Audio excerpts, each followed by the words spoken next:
ahora asisten al de gobierno municipal. Para nosotros es muy importante tratar el tema, no solo en términos docentes, como ahora lo harán los maestros, el maestro Alarcón, sino porque pues, prácticamente todo el mundo tenemos como referencia más inmediata al municipio, y en él es en donde debieran ocurrir las acciones fundamentales de los ciudadanos. Usualmente no es así, porque todavía estamos en camino de poder cuajar una cultura de participación ciudadana que se anuncia, pero todavía no adquiere el nivel que debiera corresponder, sobre todo en ciudades como la nuestra, que es una ciudad metropolitana, pues desde que la funda con ese nombre, Diego de Montemayor, hace 421 años, ¿no? Siempre lo fue, nada más que entonces no estaba afincada, como luego dice, ¿no? Y ahora, digamos que, curiosamente, las 15 leguas que le trazó a la ciudad, eran 15 leguas por 15 leguas, dentro del territorio del nuevo Reino de León, que eran 800 leguas por 800 leguas, pues eran muchos kilómetros, nada más hay que multiplicar por 4. Entonces, 60 kilómetros midió entonces una ciudad a la cual Diego de Montemayor, que era hijo de un minero zacatecano, don Agustín de Zavala, viene y se asombra de ver que lo que pensaba era una ciudad, pues no parecía tal. Él venía nada menos que de Salamanca, de la Universidad de Salamanca, que precisamente este año cumple 800 años de fundada. Y entonces él pues lo deja saber en sus escritos, en sus relaciones, como antes se llamaba, a los informes o reportes, memorias, de que esta ciudad simplemente no eran más que 20 casas sin contigüedad, o sea que estaban dispersas, ¿no? Y a eso pues se constreñía la ciudad metropolitana de Nuestra Señora de Monterrey, ¿no? Entonces, bueno, este fenómeno para nosotros de alguna manera es familiar, el hecho de llamarla metropolitana, pero no vino a ser metropolitana sino hasta propiamente pues, el siglo XX, ¿no? Cuando empieza a conurbarse con lo que fueron haciendas antes, municipios después, y bueno, el problema es que no hay en términos generales una política metropolitana para el resto de las áreas metropolitanas en el país. Entonces hay que pensar esto así. Por eso yo quise dejarles entre los materiales el artículo que escribí ayer y que publicó ayer el periódico La Jornada. Ya el maestro hará uso de la palabra para exponer en torno a lo que es propiamente el tema de esta primera edición, que es el gobierno abierto. Las prácticas de gobierno abierto, gobierno municipal, son relativamente nuevas o muy nuevas para lo que son nuestras latitudes. Y para ello, es decir, para explicar esta relación que existe entre lo más amplio que hoy llamamos globalidad o globalización y lo que es propiamente el municipio, lo local, nosotros quisimos invitar al maestro Edilberto Cervantes. El maestro Edilberto Cervantes tiene, pues, ciertamente entre nosotros, sobre todo, una muy reconocida trayectoria. Él egresó, pues, aquí de nuestra casa de estudios y ha sido, en lo que es su práctica académica, maestro en Relaciones Internacionales por el Colegio de México. Él egresó, hizo su maestría, pues, en el Colegio de México. Actualmente es candidato a doctor por la Universidad de Sussex en Inglaterra y pues en el CONACYT él está inscrito como miembro del Sistema Nacional de Investigadores. Ha impartido cursos de historia de las ideas, desarrollo económico y político y políticas públicas, tanto en el ITAM como en la UNAM, acá con nosotros.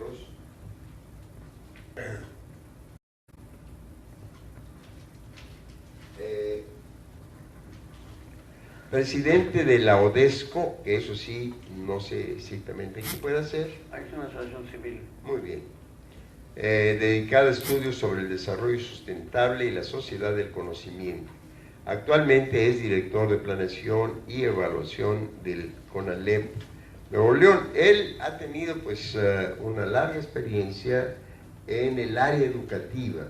Ha sido secretario de Educación en el gobierno de Nuevo León, funcionario en dependencias del gobierno federal, tanto en la Presidencia de la República, en el CONACYT, en la Secretaría de Programación y Presupuesto, en la Secretaría de Gobernación, en Turismo, en la Secretaría de Educación Pública y en la Comisión Nacional de los Salarios Mínimos. Entonces, él conoce muy bien la problemática de a la que refiere, pues, diplomado, y en términos generales a lo que son nuestros dos diplomados, el anterior y este que ahora iniciamos. Así que me voy a permitir dar el uso de la palabra al maestro Edilberto Cervantes. Bienvenido, maestro, y muchas gracias por estar con nosotros.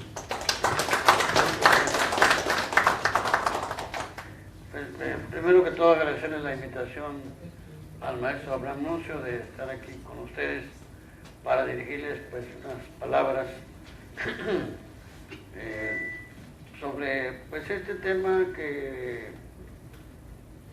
ha sido muy discutido desde siempre, la globalización. ¿Y qué entender por globalización? Lo que se plantea es de que, pues, la economía a nivel internacional es una economía que afecta o se transmite y se extiende por todo el mundo. El caso de la minería sería uno de los primeros ejemplos de cómo la extracción de minerales hace que gente haga excursiones, invada continentes, haga, pues, proyectos incluso en zonas inhóspitas, ¿verdad?, alejadas de todos lados, en busca de los minerales.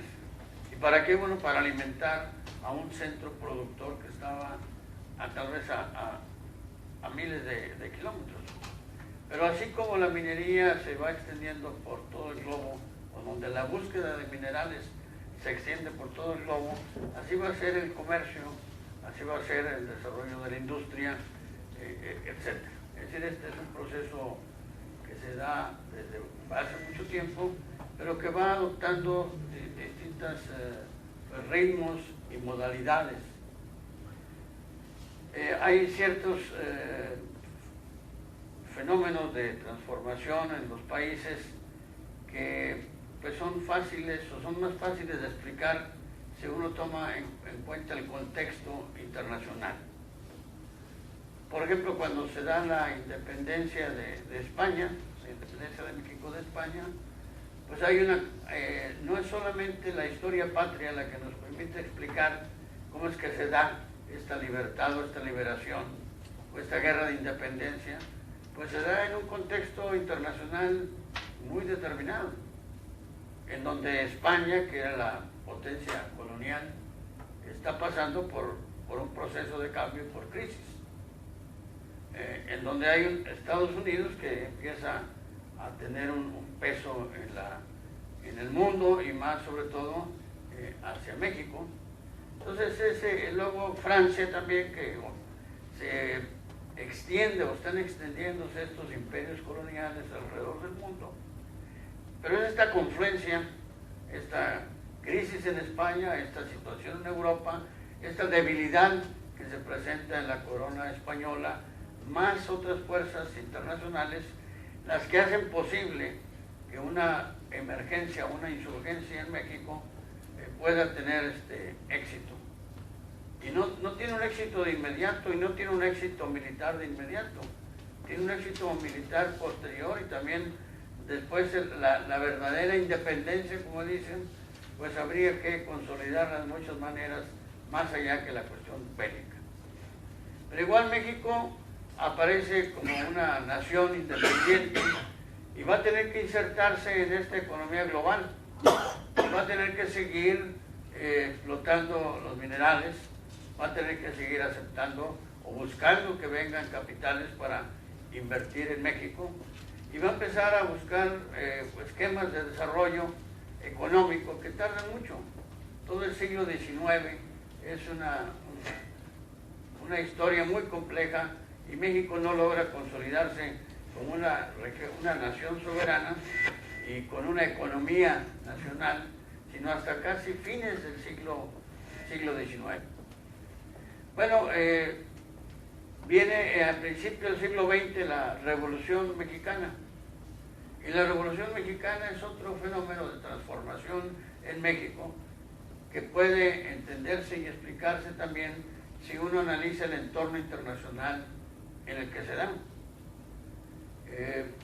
Son las naciones en Europa que están en guerra, es la situación cada vez más, la presencia cada vez más importante de los Estados Unidos y también los alemanes tratando de influir en México, los norteamericanos tratando de influir en México, y en México un régimen que está integrado con las potencias económicas de aquel entonces. El régimen de Porfirio Díaz se perfila, digamos, en la medida en que va estableciendo relaciones económicas de inversión con potencias coloniales. Entonces, bueno, de nuevo, en la Revolución Mexicana es un fenómeno que va a tener matices y explicaciones en donde el entorno internacional va a tener mucho que decir. Un fenómeno también que a veces no nos gusta reconocer, pero es cuando Lázaro Cárdenas declara la expropiación petrolera, se ha planteado en la historia patria que fue un ejercicio de la soberanía nacional, como lo fue. Pero no hubiera sido posible si no está el entorno de la Segunda Guerra Mundial. Y si los Estados Unidos no hubieran dicho desde antes que América para los americanos. Y cuando Lázaro Cárdenas expropia el petróleo, pues lo hace con toda la venia y todo el permiso de los Estados Unidos desde un punto de vista estratégico, porque era sacar a las potencias alemanas. Aquí había empresas alemanas y empresas inglesas que estaban extrayendo petróleo. Con la expropiación del petróleo, México dice, el petróleo es para México, pero Estados Unidos no entiende, es para América. Es decir, sacar a las potencias europeas del manejo o de la extracción del petróleo en México. Es una coyuntura internacional y es un momento que Lázaro Cárdenas aprovecha para ejercer esta soberanía. Entonces, incluso este tipo de eventos son posibles gracias a que se sabe, y esta es la forma inteligente en que obra Lázaro Cárdenas, entiende el momento y la situación internacional. Actualmente está sucediendo algo parecido. La economía global está en crisis desde el 2008, y la forma en que están reaccionando los diferentes grandes países pues es muy diferente. El caso de Estados Unidos con Trump, por ejemplo, ¿qué es lo que está haciendo? Bueno, los Estados Unidos, cuando le ha convenido, ha sido un país que se abre a todo el mundo. cuando necesita mano de obra, le dice a los mexicanos, vénganse porque aquí hay mucho trabajo. Y cuando la economía norteamericana se encierra o se empieza a caer, pues empieza a expulsar y a secuestrar y maltratar a mexicanos y extranjeros. Entonces, ese vaivén entre una economía que se abre y una economía que se cierra, o un país que se abre e invita a inmigrantes y por momentos se cierra, pues tiene una razón con la economía y el ritmo de la economía norteamericana. En este momento la economía norteamericana está pasando por una crisis y en la economía global también está pasando por un momento crítico, en donde los últimos 20 años, digamos, de la economía global se pueden explicar por China. China se volvió el importador de materias primas de todo el mundo, se hizo como la fábrica del mundo. No sé si ustedes lo hayan visto en los supermercados, vayan y vean en dónde están hechas las distintas licuadoras, por ejemplo. Todas están hechas en China, pero una con marca norteamericana, otra con marca francesa, otra con marca inglesa, pero todas están hechas en China. Bueno, China empezó a absorber minerales, hasta desperdicio de plástico y de minerales. Fue la gran fábrica del mundo por 10, 15 años, y esto hizo que la economía mundial empezara a crecer. Pero ese proceso y ese ritmo en China ya no son los mismos, ya se acható. Incluso hace unos días, hace unos 2, 3 días anunciaban que China acaba de anunciar que ya no va a importar desperdicio de plásticos, ni desperdicio que vaya a afectar el medio ambiente en China. Y esto, nada más por ese solo hecho, ya está creando una crisis a nivel internacional. En Europa ya están definiendo estrategias a 10, 15 o 20 años para ver cómo van a hacer para disponer de alguna manera sensata de los desperdicios que está generando la propia economía. Entonces, esto, bueno, no podemos decir que esto sea una economía de basura, pero estamos viendo que la economía genera una gran cantidad de basura que genera un problema en sí mismo. Bueno, el entorno internacional es crítico para México. Y cuando se habla de las elecciones del 2018, pues algunas gentes dicen es que es el momento de cambiar. Y hay otros gentes que dicen, no, hay que perseverar en la estrategia que venimos siguiendo como gobierno. Lo que uno puede pensar después de analizar el contexto histórico y el contexto internacional es que las crisis económicas y las crisis internacionales acaban afectando a las economías nacionales y a los países en lo interno. Yo podría arriesgar, ¿verdad?, de que independientemente de qué partido gane las elecciones en México, la política económica que se ha venido siguiendo en los últimos 20 o 30 años ya no va a poder seguir. Va a tener que cambiar. Así sean los mismos, ¿cómo se le llama?, neoliberales que han estado en el gobierno en los últimos 20, 25 años, van a tener que ajustarse. Por 20, 25 años se nos dijo que lo mejor era la economía abierta, ¿no? Que había que abrir las fronteras, que había que abrirnos con Estados Unidos, integrarnos incluso con Estados Unidos. Se hablaba de una integración de América del Norte. Y ese discurso, pues ya ni los norteamericanos lo sostienen. Los mismos norteamericanos están diciendo, no, vamos a ver, vamos a reformar las reglas de la relación. Y ya no es que todos los mercados abiertos, todas las fronteras abiertas, ya no es posible. Entonces, esto es un cambio que se está dando a nivel internacional, que está en Europa, están también padeciendo una crisis tremenda. Lo que hizo Inglaterra de retirarse de la Unión Europea con un propósito estrictamente nacionalista, igual que el de Trump, hace que se empiece a hablar de un nacionalismo. Estamos entrando frente a una etapa de globalización en donde las fronteras deberían desaparecer, las fronteras económicas e incluso las políticas. Ahora se está planteando que la insurgencia de nacionalismos. Y bueno, ¿por qué pasa esto? ¿En qué contexto social pasa esto? Anoche ante noche daban el dato, a nivel internacional, a nivel global, el 1% de la población acapara el 84% de la riqueza mundial. Eso es algo tremendo. El 1% acapara el 84% de la riqueza. Entonces, ¿cómo puede sostenerse un mercado capitalista si hay una concentración tan alta de la riqueza y los salarios están, pues, acá, muy abajo? La explicación que Marx da de cómo funciona el sistema capitalista, pues le da al trabajo una participación importante y a los salarios una participación importante, porque es la manera en que la economía va a ir resolviéndose. Los bienes que se pongan en el mercado, si no hay quien los demande, pues simplemente no van a seguirse produciendo. Entonces, esto no está pasando en México. Esto ya no es un fenómeno privativo de México. Esta superconcentración de la riqueza es un fenómeno global. En México se nos dice que hemos estado creciendo los últimos 10 años. Pues sí, creciendo, pero al 1%, al 1.7%, al 2%, cuando la población crece más rápido. Y si la población crece más rápido que lo que se produce, pues la gente va a tener menos medios para subsistir. El salario en México en términos reales se ha caído.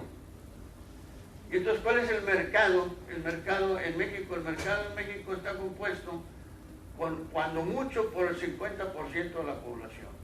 El resto, el otro 50%, o vive en lo que se dice pobreza, o pobreza extrema, o simplemente no tiene ni empleo, ni tiene cómo producir. Y muchos de ellos viven en lo que han sido los programas que se les dice asistencialistas, pero es para que la gente no se muera de hambre, en donde le dan bonos y le dan esto regalado. Esta crisis en donde hay que darle dinero a la gente para que no se muera de hambre, porque el sistema no genera empleo, y el empleo no genera suficiente salario para el sostenimiento de la familia, está pasando en todos lados, no es nomás aquí. Para terminar, nada más un concepto que se ha venido manejando en la campaña electoral ahora en México, es el de, ¿cómo le llaman?, el ingreso básico universal. Y dicen, no, eso es populismo. El ingreso básico universal es darle a todas las personas una cantidad de dinero, independientemente de su condición familiar o laboral. ¿Por qué? Porque se está reconociendo que si no hay demanda, que si no hay gente con dinero en la bolsa para comprar cosas en el mercado, pues la economía no va a subsistir. Y este ingreso básico universal o algo así, donde se discutió primero fue hace algunos años, por lo menos en Suiza, uno de los países más ricos. Bueno, los suizos están pensando, y ya llevaron a votación para analizar la posibilidad de establecer ese ingreso básico universal.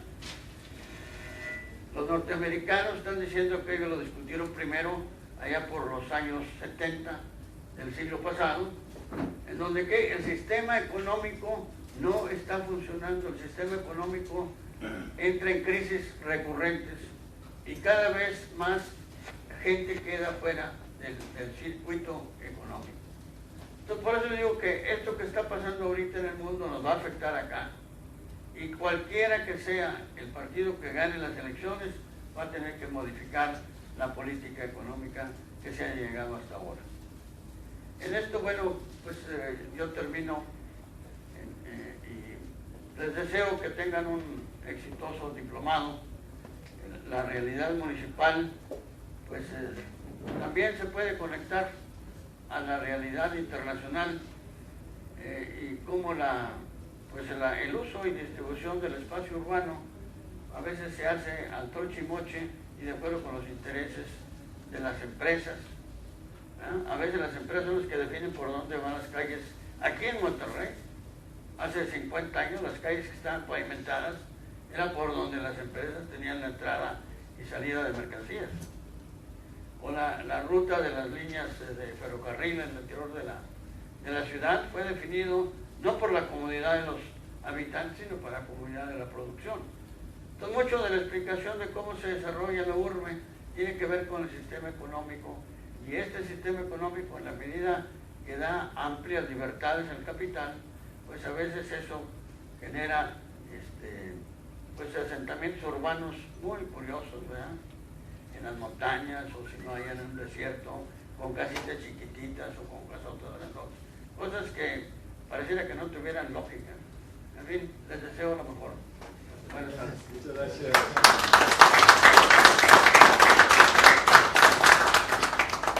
Sí, la verdad es que esto de lo que se ha venido hablando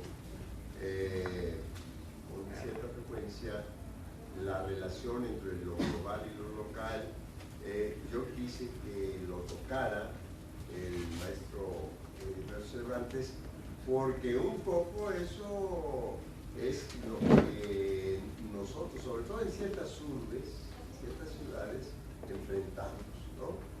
Desde luego, así como lo explicó al final, ha sido de esa manera. Ahora quizá los intereses ya no sean los industriales, son otros, el de los servicios, en fin.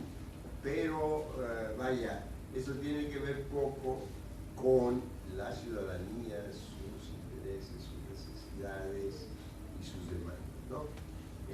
Vamos a dar la bienvenida y las gracias, muchas gracias al maestro José de Jesús Alarcón. Él va a dictar el curso de este día y me voy a permitir leer algunas líneas de su trayectoria curricular.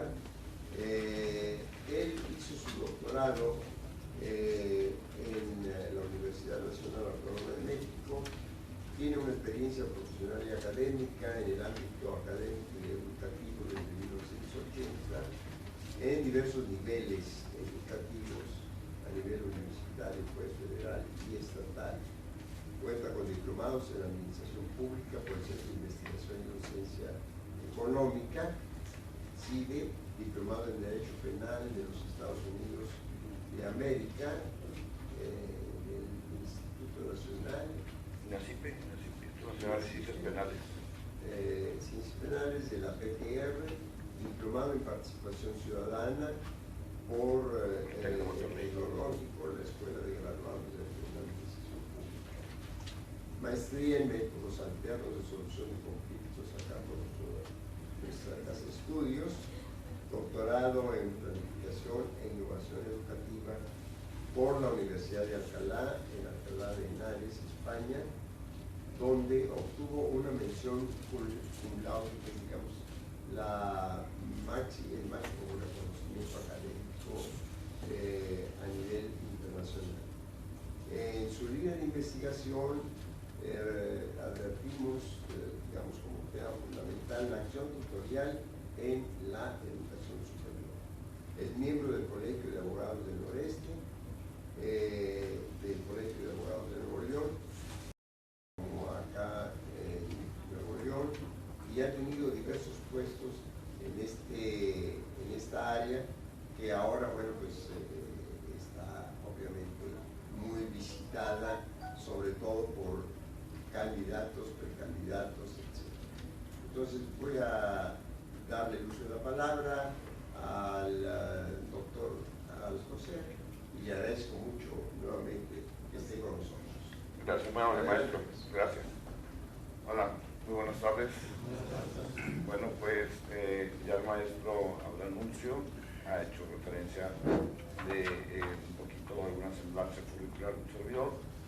Y bueno, desde luego agradecer al Centro de Estudios Parlamentarios esta oportunidad de compartir con ustedes pues este tema tan interesante, que en este caso es con el que se abre el diplomado, particularmente en relación a lo que es gobierno abierto.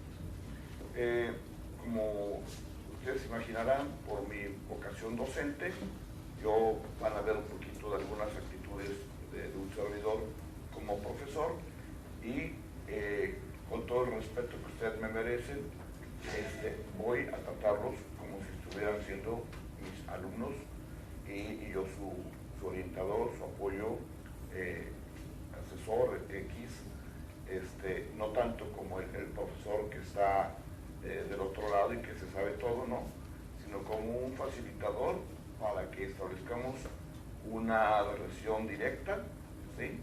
A mí me gusta más entrar a ese terreno de esa comunicación frontal y en ese sentido, bueno, considérenme su amigo. En la presentación van a ver mi correo electrónico y en cualquier momento yo estoy abierto a entrar en un diálogo con ustedes en esta sesión de arranque de este diplomado municipal y posteriormente con mucho gusto para algún otro punto de investigación de parte de ustedes, de curiosidad, de intercambio de información, etc. Entonces, obviamente, en este acercamiento van a encontrar aspectos de un contenido académico que particularmente pretendo que vayan quedando en ustedes para que a través del conocimiento científico tengan elementos de juicio para poder saber de qué es un gobierno abierto y de qué manera podemos ampliar esa temática. Como es normal, yo creo que lo más correcto es esta presentación. Ya el maestro Orlando hizo una referencia de un servidor, pero desde luego que a mí me interesaría muchísimo también, de manera muy breve, que cada uno de ustedes sea tan amable de rápidamente irse presentando. No sé si todos se conocen, pero lo primero que tenemos que hacer en una sesión de esta naturaleza es ir un poquito, como dicen, no estando tan cuadrados o tan apretados, sino que lo veamos así en una apertura total. Entonces, son tres preguntas las que yo les quiero hacer. En primer lugar, ¿sí?, ¿dónde están ahorita? ¿De dónde vienen? Dos, ¿a qué se dedican? ¿Sí? Y tres, ¿cuál es su opinión o su interés en esto que tiene que ver con el gobierno municipal y desde luego con la primer punto de enlace que va a ser qué creen que sea un gobierno abierto? Entonces, eso me lo van a ir diciendo rápidamente cada uno de ustedes y vamos a escuchar. ¿Sí? Entonces, si es tan amable, por favor. Gracias. Soy Muñoz Acosta, del Estado de México, secretario local de la sección 225, secretario de Trabajo local de la sección 225.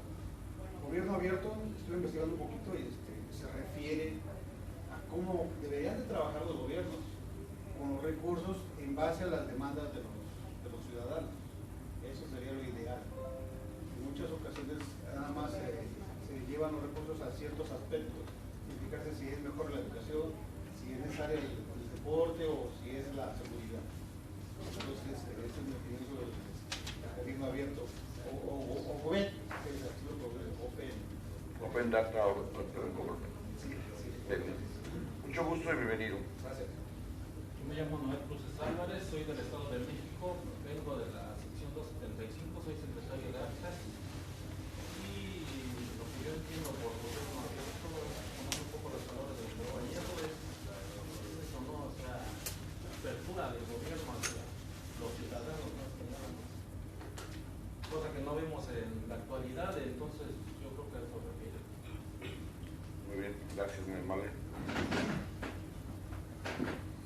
Mi nombre es Mariela Sánchez Casas, estoy representando a la sección 302 de Querétaro y referente a lo que es gobierno abierto, bueno, yo he leído un poquito y entiendo que es tomar en cuenta las necesidades de los ciudadanos, sus opiniones, o sea, darle más participación a las personas, no nada más estar cerrados. No, me porté muy bien, contrario. Muy buenas tardes, mi nombre es de la sección 203 del Estado de Querétaro, sindicato de Glorioso Sindicato G. Voy a decir que el tema de gobierno abierto, bueno, me imagino o supongo que es algo referente sobre cómo es la comunicación entre el gobierno como tal y la sociedad, y que se den a conocer las funciones de cada departamento. Muy bien, gracias. Buenas tardes, mi nombre es Jesús Valdés, soy de aquí de Nuevo León, soy asesor jurídico en gobierno municipal. Bueno, también comparto un poco las opiniones de los compañeros. Pues gobierno abierto es, para mí supongo que es ese acceso a la información que tiene que tener la ciudadanía de lo que hacen o no hacen los funcionarios públicos. Bien. Buenas tardes, mi nombre es Lorenzo Antonio Campa, soy del estado de Coahuila, de la sección 321 de Mina La Encantada. Y con respecto a lo del gobierno abierto, pues como dice la compañera, o sea, muchas veces saber nosotros también, o sea, qué es lo que realmente el gobierno hace, o sea, en el municipio de nosotros, y pues estar más comunicados con lo que es. Muy bien. Buenas tardes, mi nombre es Alan Muñoz Ayala, soy de la sección 16 del estado de Coahuila, secretario de Trabajo local. Y mi opinión sobre el gobierno abierto es, o sea, que haya, así como ya me dijeron, una comunicación entre el pueblo y el municipio para entender las necesidades del pueblo y así poder hacer algo mejor el gobierno. Buenas tardes, soy Gabriel Vázquez Barrio de la sección 304 del Peñasquito. Mi función es secretario de Asuntos Políticos. Mi opinión sobre el gobierno abierto es la participación de los ciudadanos para resolver los problemas y recordarle a los funcionarios que son servidores públicos, no están para servirse a sus necesidades propias. Buenas tardes, mi nombre es Héctor Quiroz Hernández, secretario del Consejo de Vigilancia y Justicia de la sección 304 de Mina Peñasquito. Mi opinión del gobierno abierto, comparto con mi compañero, es que el pueblo sepa para qué están o para qué pusimos nosotros a los funcionarios y saber todos los derechos que tenemos, y así sería más productivo. Buenas tardes, mi nombre es Juan Galín, vengo de la 304 Peñasquito. También mi gobierno abierto es también para que estén al servicio de la gente y les comunique todo. Muy bien.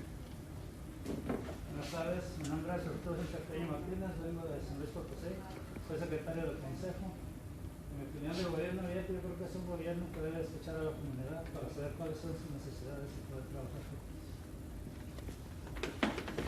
Buenas tardes a todos, mi nombre es Armando Pérez Pantoja, vengo de la sección 142 de Guanajuato, el cual reciban un fraternal saludos a todos los presentes. Yo opino en particular que el gobierno abierto, yo creo que ya es muy bastante abierto, pero ya queremos cumplimiento, ya que en algunas ocasiones pues, nos deja mucho que hacer por incumplimiento, y eso no es gobierno abierto. Porque un gobierno abierto, precisamente, nosotros como ciudadanos siempre les tenemos que estar diciendo, no una, muchas veces, qué es lo que queremos, cuando ellos tienen la necesidad de todo conocimiento, qué es lo que estamos careciendo, tanto como ciudadanos, como personas, como habitantes de cada de nuestros municipios, de toda la República Mexicana. Y entonces yo creo que ya pues otro tipo de gobierno, ya queremos un gobierno de acciones. Buenas tardes, mi nombre es Iván Nogales González, vengo del estado de Hidalgo, de la sección 300, soy primer vocal de Vigilancia y Justicia. Este gobierno abierto, para mí, pienso que es, puedo decir, tenemos un gobierno que realmente nos diga cómo se viene manejando todo lo que es el pueblo. Puede decir económicamente todos los bienes, todas las situaciones de luz, andar, todo eso de calles y pavimentos, nos den una explicación realmente de dónde se va tanto impuesto que nosotros pagamos como pueblo, por así decirlo.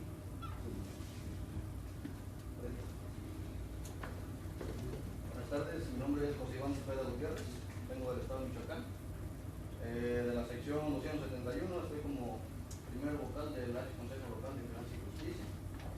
Y mi opinión sobre gobierno abierto, pues prácticamente sería la transparencia, ¿no?, que debe haber de parte de los gobiernos hacia la sociedad, y igual dar respuestas ahora sí que inmediatas, ¿no?, hacia las exigencias del pueblo. Ese sería mi opinión. Buenas tardes, soy Jesús Armando Velázquez Morales, soy miembro del Consejo General de Difusión de Vigilancia y Justicia del Sindicato de los Mineros. ¿Cuál es el interés sobre el tema? Pues haciendo una analogía precisamente de que, pues, se da cuenta la mayoría de pertenecientes al Sindicato de Mineros y de alguna manera tenemos una representación, ¿verdad? Esto conlleva que de alguna manera, pues, estamos de alguna forma gobernando también lo que es de parte, más bien, el tema del sindicalismo minero, ¿verdad? Y así, de esa manera, pues necesitamos también tener una integración con los compañeros, con las bases.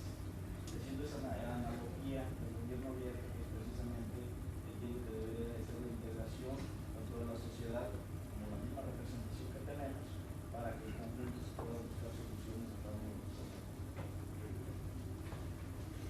Buenas tardes, mi nombre es Raúl Alejandro Delgado Rojas, soy integrante de la sección 271 de la Cárdenas, Michoacán.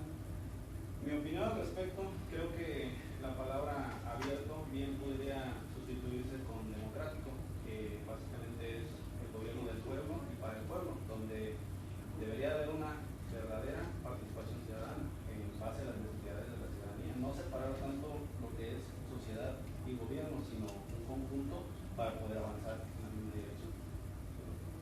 Más o menos entiendo. Muchas gracias. Bueno, pues si ustedes se dan cuenta, conforme se fueron señalando los conceptos, fuimos creciendo en esta idea que cada uno de ustedes tiene respecto de lo que es gobierno abierto, y como dicen, es a bote pronto. Para cualquier ciudadano común, cuando se le hace esta pregunta, empieza a hacer esta misma reflexión, y cuando entramos bajo una óptica, bajo un enfoque más amplio, nos vamos dando cuenta de que el gobierno abierto, independientemente de toda la parte de esta necesidad que tenemos de una apertura real de la relación entre gobierno y ciudadanía, es urgente. También hay que verlo desde el punto de vista de los aspectos meramente bajo un esquema un tanto más técnico-jurídico o bajo un enfoque más especializado. ¿Y a qué me refiero más especializado? Más desde el fundamento teórico, conceptual, de lo que representa un gobierno abierto. Por ahí alguien manejó el término de Open Government, Open Data, etcétera, etcétera. Esto nos va dando la pauta de que, por un lado, efectivamente, tenemos hoy en día que concebir no nada más la parte político-social de lo que representa un gobierno abierto, sino algo que viene a ser urgente, porque ante una serie de efectos que ha tenido la sociedad mexicana, de que algunos de ustedes, o al menos yo, que me acuerdo, desde que nací, decíamos que estábamos en una crisis política por problemas, por ejemplo, de corrupción, por problemas de un mal manejo de recursos, por problemas de que los recursos no llegan a donde tienen que llegar, etcétera, etcétera. Y estas nuevas generaciones, sus hijos o los jóvenes de hoy en día, pues están también pasando por toda esta situación, y la sociedad misma está ya urgida de que las cosas empiecen a cambiar. Desde ese enfoque, tu servidor ha venido creyendo que habría que manejar la idea del gobierno abierto, entonces, desde dos visiones. Yo diría que desde la visión meramente técnica, especializada, a la cual personas con un alto conocimiento en el ámbito de lo que es gobierno abierto se han referido. Y particularmente, y aquí entramos un poquito ya en el terreno de lo académico, así como les decía hace un momento, voy a hacer referencia a este primer punto. En la presentación, yo lo que le pediría aquí, a mover un poquito, es mi costumbre, y espero que me comprendan que no puedo estar rígido y que es mi costumbre andarme moviendo como maestro que soy, ¿no? Además, para darle aquí indicaciones al compañero, en la memoria, en la memoria, en la USB, está una parte que dice, primero, gobierno abierto, son 2 hojas. Gobierno abierto en Arcón, no dice concepto, y luego vamos a trabajar en la segunda. Ahí es la primera. Ponla, por favor.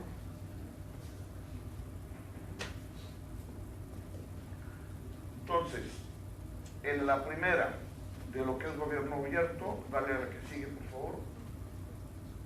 Dice, el gobierno abierto lo podemos entender de dos visiones, la relacionada con lo que se denomina el Open Data o el Open Government, o de una óptica social, económica y política.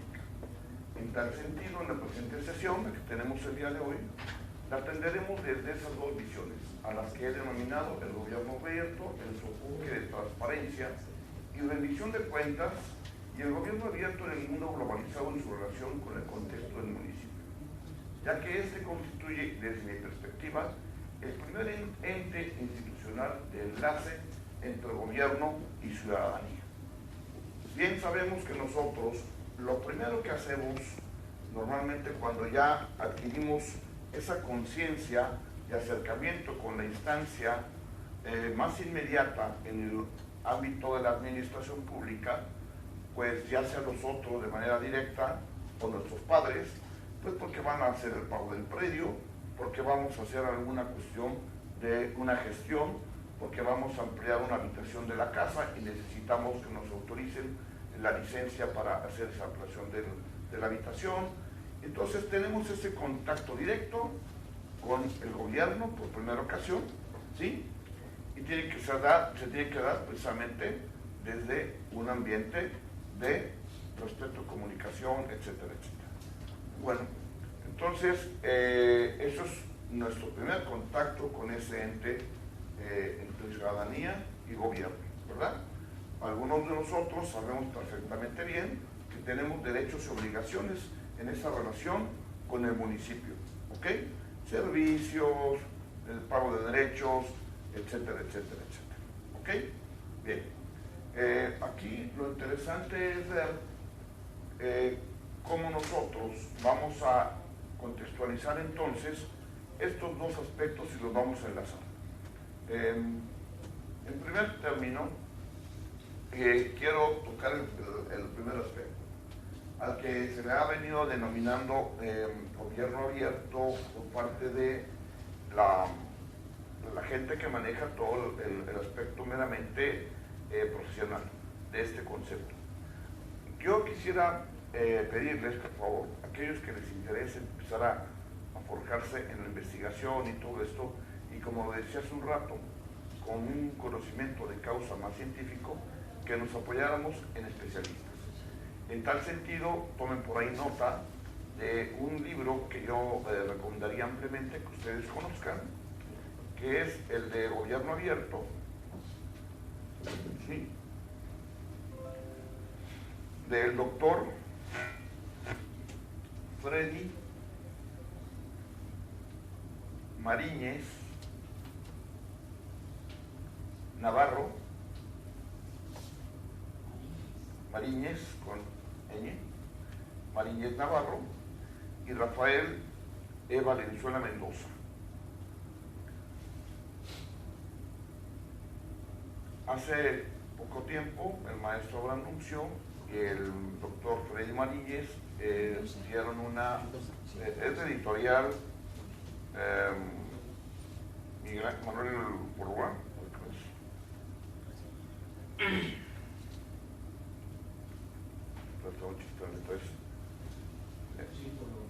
es de Porrua, y también participa el legado del TEC de Monterrey, en fin, pero tan sencillo como esto, lo pueden llegar a adquirir en lo que sería pedirlo en Gandhi, ¿okay? Ahí vale la pena, cuesta como, es una inversión de 200 pesos, creo que es muy interesante y muy útil, porque de repente es el primero que se empieza a ubicar desde un punto de vista más técnico respecto a lo que es el gobierno abierto. ¿Okay? Entonces, les recomiendo mucho la adquisición de este libro. Decía que el maestro de anuncio no tiene mucho, junto con Freddy Mariñez, hicieron una presentación muy amplia en relación a la situación actual de lo que representa la participación ciudadana en el Estado de Nuevo León. Fue un diálogo muy interesante en el que también el presidente de la misma Comisión Estatal Electoral, el doctor Mario Garza, hizo una exposición de motivos respecto a lo que significa precisamente el contexto de participación ciudadana hoy en día. Bueno, entonces, como ustedes se imaginarán, pues soy tanto, aparte de conocer y ser amigo del maestro Abraham Nuncio y de Freddy Mariñez, empiezo a entender esa visión que se tiene de lo que es el gobierno abierto.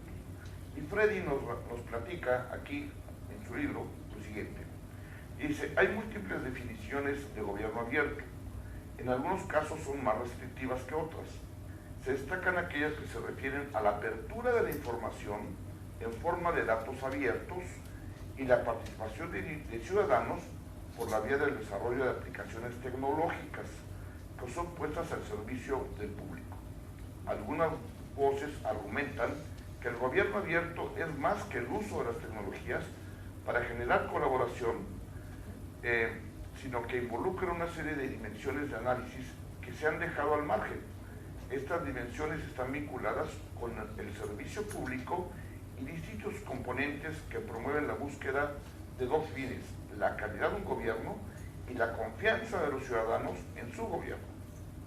Ambos fines implican una nueva relación entre gobierno y ciudadano, un nuevo servicio público que no solo busque la eficiencia como indicador de alta calidad, sino alcanzar un ideal democrático de inclusión reflejado en una visión y estrategia de gobierno, ambas cimentadas en la transparencia y la participación como pilares centrales de un gobierno abierto. ¿Sí? La Alianza por un Gobierno Abierto, y que esta es ya una iniciativa que viene creciendo en más de 58 países en América Latina y el Caribe, representa el 26% del total de sus miembros. Okay. Dice, no debe subrayarse que en América Latina las condiciones para implementar un gobierno abierto son de carácter cultural, político y socialmente distintas de las que prevalecen en Europa, Asia y África. En esta investigación apuntan a establecer un marco de análisis teórico y metodológico desde el ámbito de gobierno local, donde se replantean algunos componentes de la definición de gobierno abierto, que usualmente se sustentan en tres componentes. Ojo, chavos, amigos, compañeros. Transparencia, participación y colaboración. ¿Ok? Y luego dice, se considera como supuesto que la transparencia por sí misma no se traduce en un gobierno abierto, como también es el caso de la participación ciudadana. La apertura de un gobierno se caracteriza por el grado en el que los ciudadanos pueden monitorear e influir en los procesos gubernamentales a través del acceso a la información pública y el acceso a los espacios de toma de decisiones, como lo propuso un autor en Estados Unidos. Ahí arranca un poco este criterio de los gobiernos abiertos, del Open Data o el Open Government. Los pilares de la apertura gubernamental, transparencia y participación deben estar presentes en la definición de un gobierno abierto, aun cuando en la literatura se evita un tratamiento conjunto y se presentan análisis de cada uno de forma aislada y separada. ¿Ok? Estoy relatando algunos de los puntos más relevantes de lo que nos recomiendan particularmente estos autores y finalmente nos dice aproximarse a traducir un gobierno abierto en un modelo de gestión pública constituye un reto pendiente y una línea de investigación en formación que induce a conceptualizar un nuevo servicio público bajo un arreglo institucional que establece una relación que trasciende el valor de la eficiencia y destaque los valores y conceptos a partir de nuevas definiciones centradas la colaboración, la cooperación y nuevas capacidades de gestionar lo público. Puede parecer algo ambicioso lo anterior, especialmente cuando modelos poco post-burocráticos como la nueva gestión pública no llegaron a consolidarse.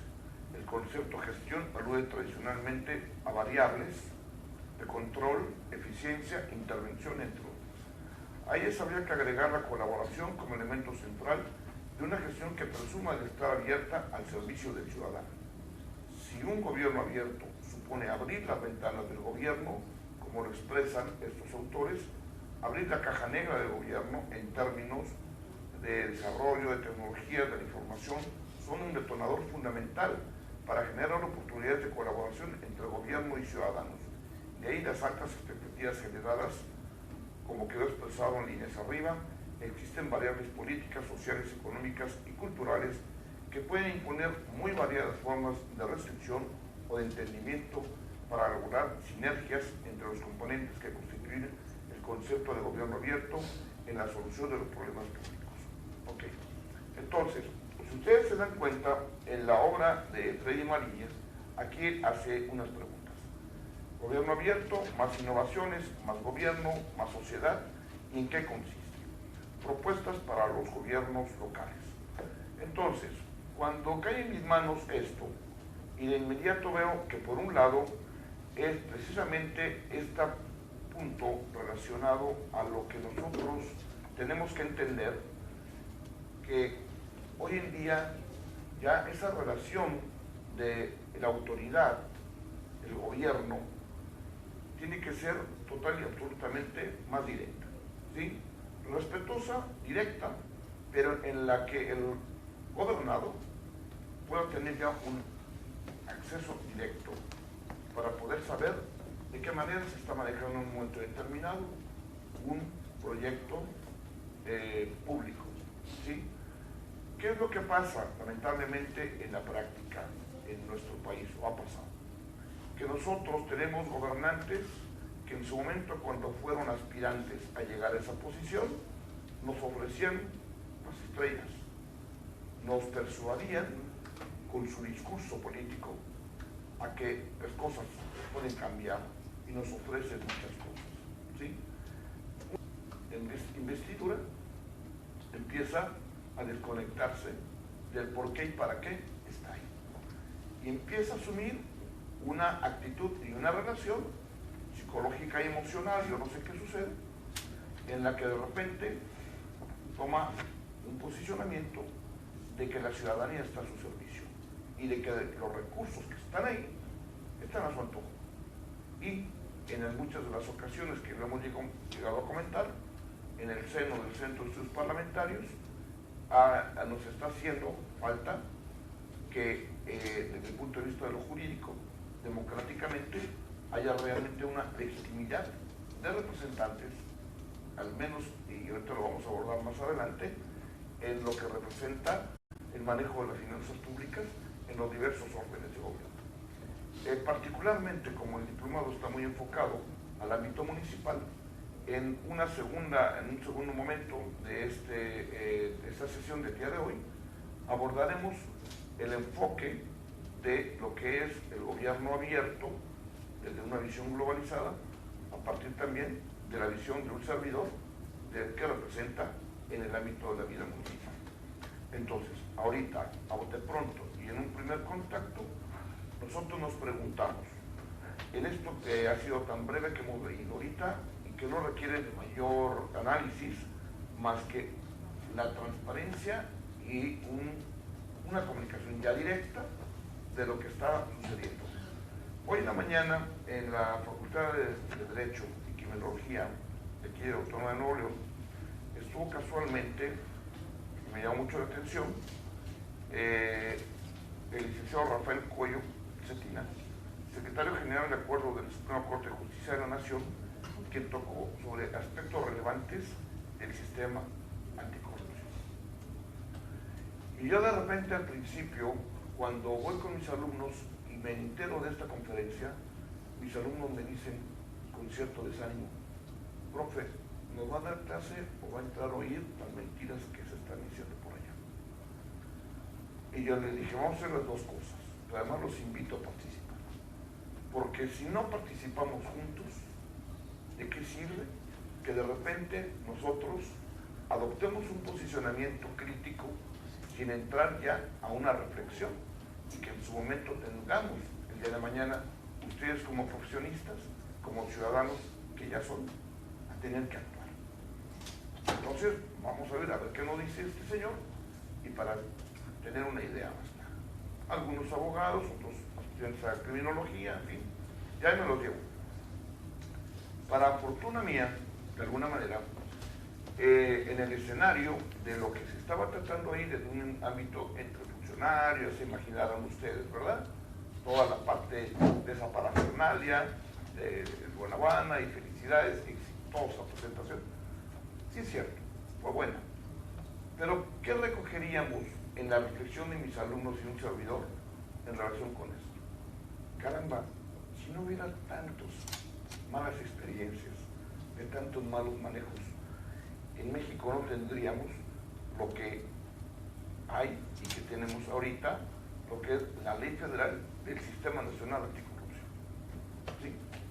Y en alguna ocasión, no tiene mucho, que para quienes estamos en el ámbito de la investigación, se hablaba de cuánto le cuesta al país y a la ciudadanía el mantenimiento de los órganos de control que intervienen en la fiscalización por problemas de poca transparencia y poca rendición de cuentas y manejo disfrazado del recurso.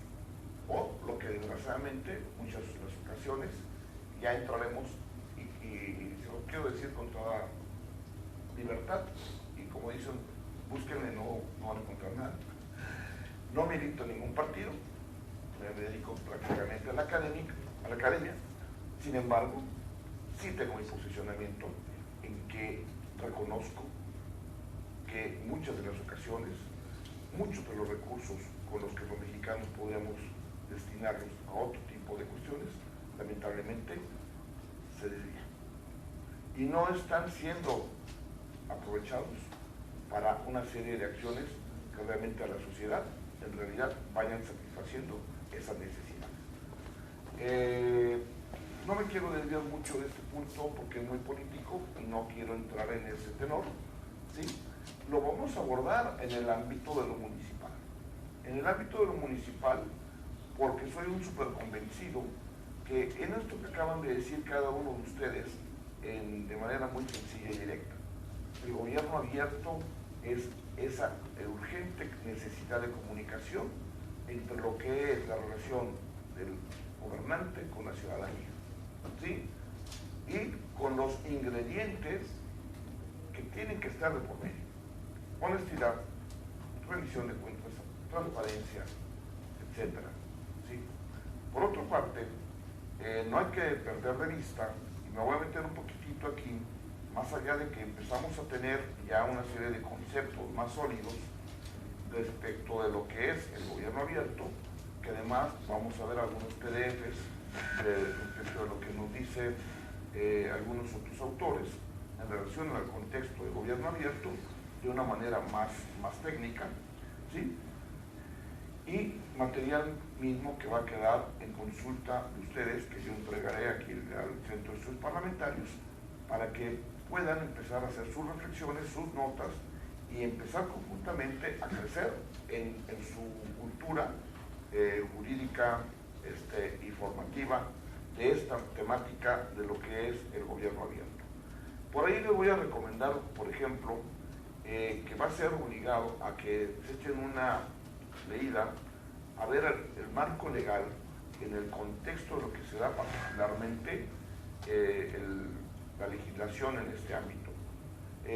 Nosotros necesitamos entrar, aparte de ver esta ley federal del Sistema Nacional Anticorrupción, entrar a lo que sería también la ley de transparencia y acceso a la información, ¿sí?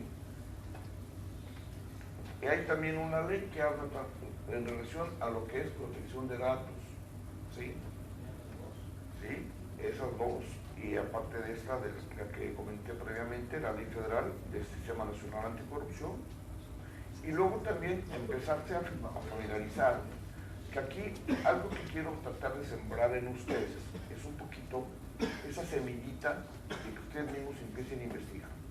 Investigar, por ejemplo, que existen órganos de control a nivel federal, a nivel estatal, y que ustedes ya están familiarizados y que a lo mejor algunos de ustedes ya han tenido algún vínculo por ahí de petición, y que lo que les voy a decir es lo siguiente. Hay un principio jurídico que nos dice que el conocimiento de la ley a nadie exime de su cumplimiento. ¿Qué es lo que sucede? Lo único es que, lamentablemente, y aquí entramos en una cuestión que tampoco quiero, que no es motivo de sesión, de discusión de este tema, pero díganme si no, de repente, lamentablemente, el legislador hace la ley más complicada, que la verdad solamente los abogados la entendemos, y eso a veces haciendo una gran cantidad de esfuerzo, porque la ciudadanía o cualquier mortal ciudadano que de repente le ponemos enfrente el análisis de una ley para que lo entienda, lo conozca, pues de verdad que a veces dice, no, la verdad no le entiendo lo que me está diciendo el Código Penal, no entiendo lo que me está diciendo el Código Fiscal, no entiendo por qué necesidad de una ley federal del Sistema Nacional Anticorrupción.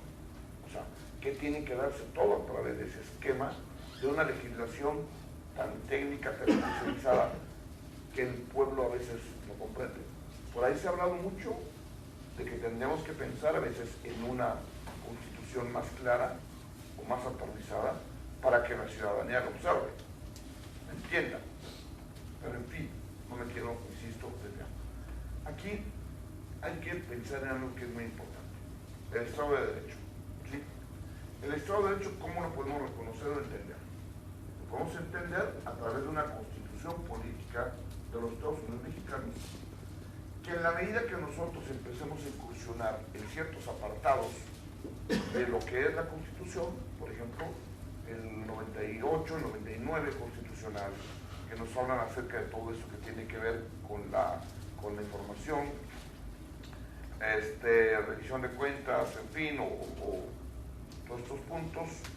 Por ahí les voy a dar otros artículos de la Constitución, el 109, el 116, en fin. Si se dan cuenta, son ciertos artículos de la Constitución que nos dan el sustento legal. Sí. Y luego de ahí, aquí lo importante es que no hagamos de la Constitución o de la ley letra muerta, porque ese es el problema. Aquí, si se dan cuenta, en muchas ocasiones, la opacidad del gobierno tiene su sentido. ¿Sí? Y entre la ciudadanía que esté más alejada de cómo poder acceder a la información, ellos mejor. ¿Sí? Entonces, aquí cobra un valor muy importante lo que vamos a ver en la segunda etapa de esta presentación, el uso de las tecnologías de la información. ¿Sí?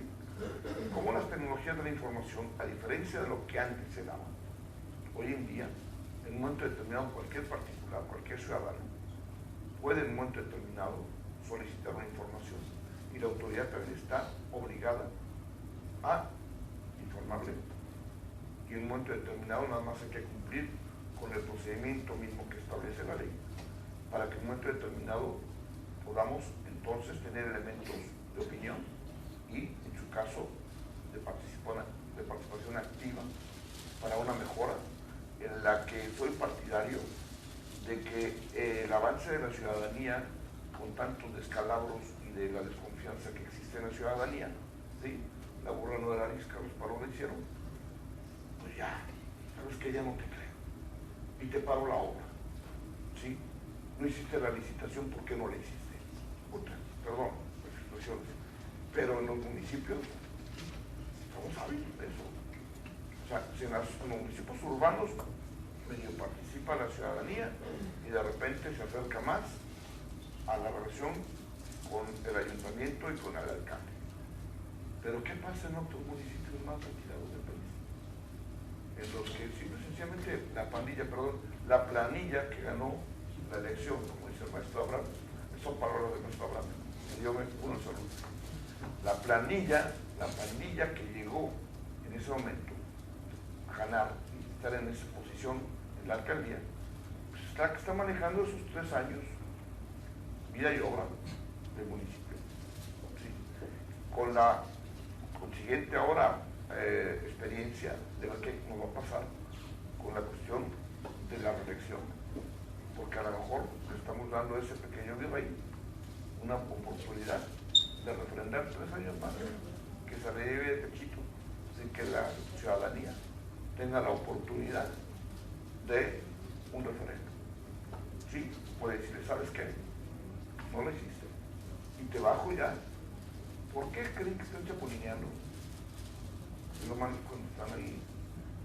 A veces hago expresiones de esta naturaleza y ya quiero evitarlas porque ya tuve experiencia en una sesión con el maestro Abraham, de andar hablando de los cambios que hacen nuestros aspirantes de síndicos, regidores, alcaldes, diputados locales, etcétera, que de repente los conoces de un color, de repente ya son de otro, y así un poquito medio camaleonístico, ¿no?, el asunto, dependiendo de cómo, a lo mejor yo soy daltónico, ¿no?, pero bueno, el hecho es de que de repente, por andar ahí hablando más, dicen que el pez por su boca muere, me he ido como en feria, pero pues no me pasa nada. Yo aquí sigo en lo académico y mientras esté en esa trinchera, pues creo que tengo la oportunidad de poder compartir con ustedes posiciones, reflexiones y hablar abiertamente. Entonces, en ese sentido, por ejemplo, hemos discutido mucho que está pendiente en el ámbito del electoral que quienes integran precisamente también esa planilla para cuando se entra al proceso electoral también sean sujetos de un sufragio, ¿sí?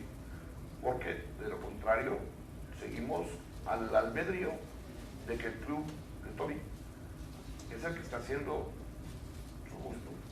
Y luego resulta que en cualquier donación o cualquier licitación, etcétera, etcétera, para efecto de la aprobación de la cuenta pública del ayuntamiento, el cabildo la aprobó. En sesión de cabildo tal, el ayuntamiento, ¿sí?, en sus 3/4 partes, nunca se dice de quiénes, o a veces sí queda sentado uno que otro que no le agradó, pero finalmente esto legitima terriblemente que aparentemente la ciudadanía participó y autorizó una determinada acción. Desde luego que les voy a agradecer que vayan cada uno de ustedes participando. Yo les pediría ahorita que tomaran nota de algunas preguntas y una de dos o me las pasan, las voy seleccionando para ir aprovechando los tiempos. Con gusto le voy a dar la palabra, nada más que seamos un tanto breves para que me dé tiempo de exponer la segunda parte, ¿sí? Y pues básicamente eso, ¿no? Y tomar nota de muchas cosas más que les voy a ir diciendo, porque finalmente yo creo que antes de despedirnos, a mí sí me gusta de repente ver que tanto tuvo una utilidad esta plática, esta sesión que hayamos tenido. ¿Qué quedó, no? Adelante, compañero. Bueno, mira, hay una nota que en lo personal he vivido, que es, pero el atreverse a hablar y actuar tiene sus consecuencias, y ni siquiera el Buró de Impartición de Justicia nos respalda por estar precisamente amafiados. Creo que para lograr esto, el que ocupara el lugar debería ser un profesional y por supuesto asalariado. Como preguntas la ley de protección y la ley de transparencia, ¿cómo puede un funcionario declarar sus bienes para tenerlos y no estar diciendo que tiene enriquecimiento ilícito? Si la Secretaría de Hacienda cuenta con todas nuestras percepciones, cuenta con todo lo que vas ganando desde que eres adolescente hasta que eres viejo, Y no puede ser que de un momento, de la noche a la mañana, tengas una residencia.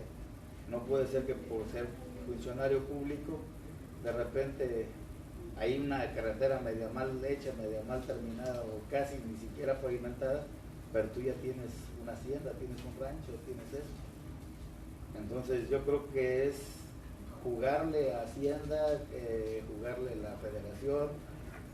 Ahora, las muchas secretarías que se tienen no funcionan, no llegan a hacer su trabajo. Secretaría de la Mujer, Secretaría de no sé qué tantas secretarías, que todas llevan renta, pago de mobiliario, gasolinas, muebles, todo, pero no hay rendición de cuentas, no hay en qué nos sirvió.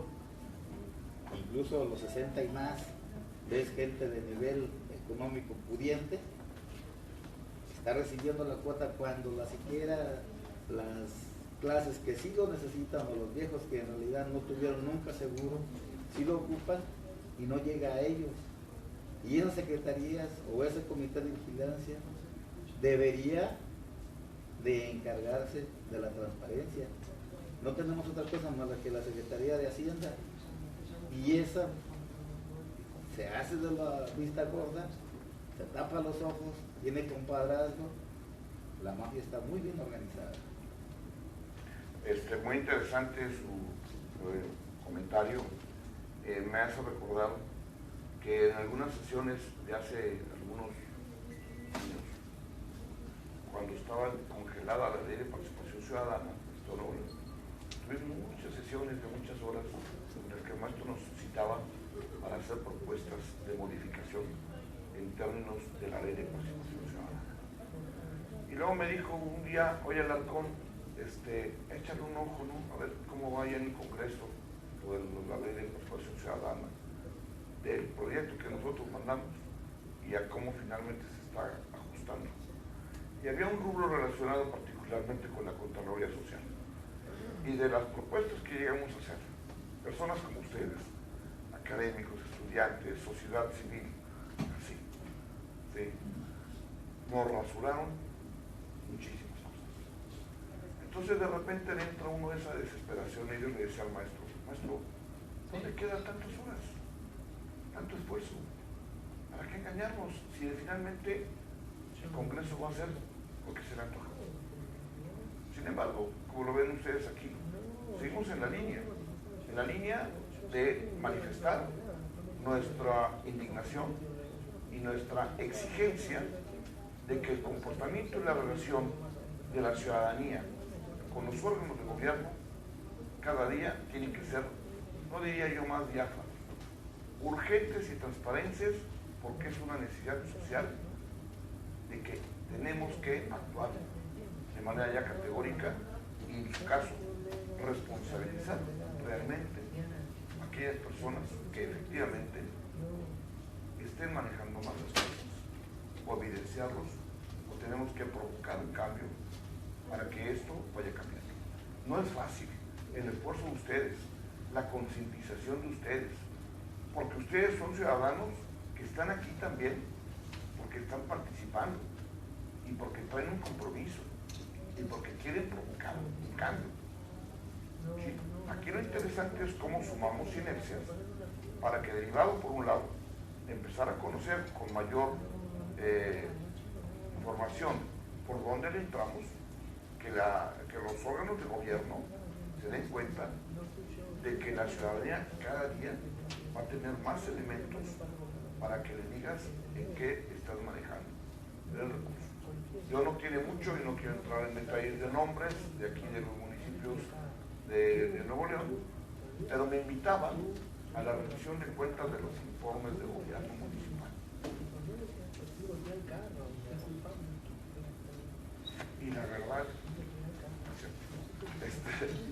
Y la verdad es que era pura guanaguana al alcalde, y más el primer año. El segundo año, estaba en la costilla del amor. Ya como por ahí el tercer año, cuando ya es el año de Hidalgo, bueno, en el ámbito municipal, también lo hay, ¿no? Ya bajaban el reconocimiento, ¿sí? Y luego cuántas de las cosas que nos habían enamorado, ¿sí? A la hora de la hora, que le decía yo al alcalde, oiga, y del proyecto que, no, pues sí, tuvimos ganas, pero no se pudo porque nos faltó pero le podemos dar ahí a los chavos unos balones para que digan, no, pues no es de balones. En fin, ¿sí? Les podemos dar a las muchachitas tal o cual cuestión para que tengan ahí más o menos unos centavitos para que no les den unos centavitos, no nos den eso. Háganos propuestas de acciones concretas de ver cómo en una reingeniería se les dan oportunidades laborales. ¿Sí? Y no se diga en algunos otros municipios más retirados, acá en Anáhuac o en otros lados, donde si no se generan una serie de expectativas para la sociedad, en ese sentido, toman otra orientación, el crecimiento de esos ciudadanos. Y cada vez más va creciendo ese malestar y es muy normal el que de repente la ciudadanía diga, ya basta, y de repente agarren, como las otras comunidades de otras entidades de la República, a veces ya en Oaxaca, ya no le quieren entrar a hacer alcalde, les dan la vuelta, ¿no? Porque, digo, está crítico el asunto. Entonces, vamos a un break que me están diciendo aquí, de 15 minutos, y regresamos para la segunda parte, en donde ya abordaremos de manera también muy interesante lo que tiene que ver el contexto del gobierno abierto